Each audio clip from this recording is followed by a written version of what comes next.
shir sanadeedkii ka dhaca caasimadda dalka Mareykanka Washington DC oo ay soo qaban qaabiyeen World Bank iyo IMF ayaa lagu casumay dawlado aad u fara badan oo ay ka mid tahay dawladda federaaliga ee Soomaaliya. Wasiirka maaliyadda dawladda federaaliga ee Soomaaliya Xuseen Cabdi Xalane ayaa ka soo qayb galay shirkani oo ay soo qaban qaabiyeen World Bank iyo IMF.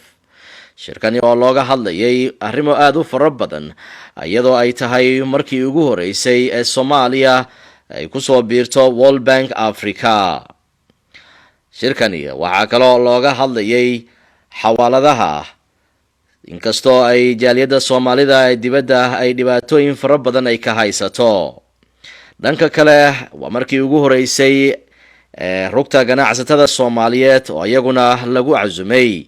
halkaasina waxaa goobjoog ka ahayd Aamino Deeble oo ka mid ah rugta ganacsatada Soomaaliyeed. waxaa telefishinka qaranka Soomaaliya uga warbixiyay shirkani waxyaalihii uu ku soo dhamaaday iyo weliba qodobooyinka ugu wanaagsan ee looga hadlayay wasiirka maaliyadda dawladda federaaliga ee Soomaaliya Xuseen Cabdi Xalane.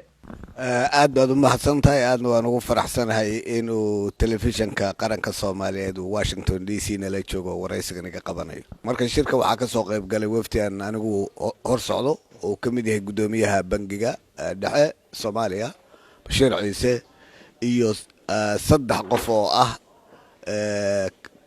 kalkaaliyaal sare ama la taliyaal sare oo wasaaradda maaliyadda iyo bangiga dhexe. shirka u horeeyay oo aan galay wuxuu ahaa Africa mid u gaar ah oo nimankan groupka Africa oo dhan oo wasiiradii iyo governoradii iyo isku tageen. region kasta wuxuu leeyahay nin la yiraahdo executive director oo la doorto. marka executive director-kii baa warbixintii bixinayay ilaa hadda wixii qabsoomay sanadkii tagay, waxyaabaha aan qabsoomin, waxyaabaha ay Africa doonayso inay culays saaraan oo ay kula xisaabtamaan hay-adaha World Bank-ga iyo IMF-ta. annaga in doorahay maaragtay xubinnimada iyadu wax ay iska ahayd mid dadban.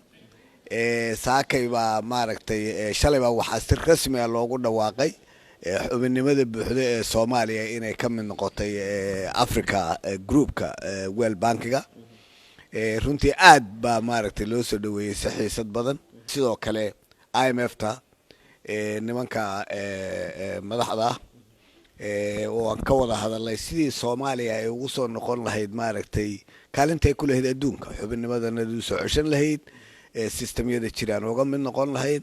waxaa jira arrimo dhowr ah oo naga hortaagan inaan deeqaha adduunka iyo deymaha iyo aan heli karo.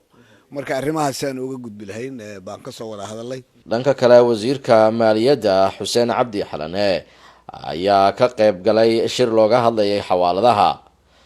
inkastoo ay xawaaladaha dhibaatooyin fara badan ay ku qabaan jaaliyadda qurba joogta Soomaaliyeed ee ku nool dalka Mareykanka iyo Ingiriiska, isla markaasina bangiyadii laga wada xiray.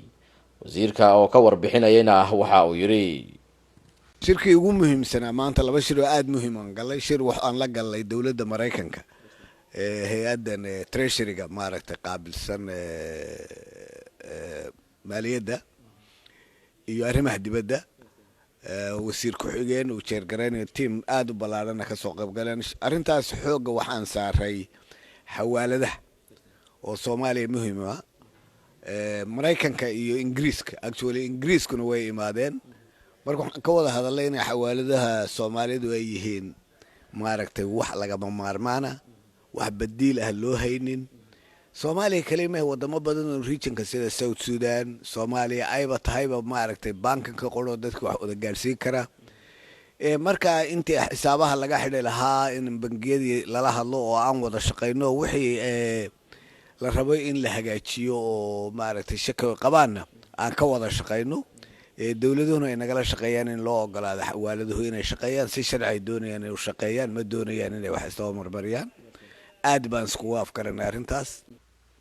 dhanka kale waa markii ugu horeysay ee rugta ganacsatada Soomaaliyeed oo iyaguna lagu casumo shirkani oo ay soo qaban qaabiyeen World Bank iyo IMF.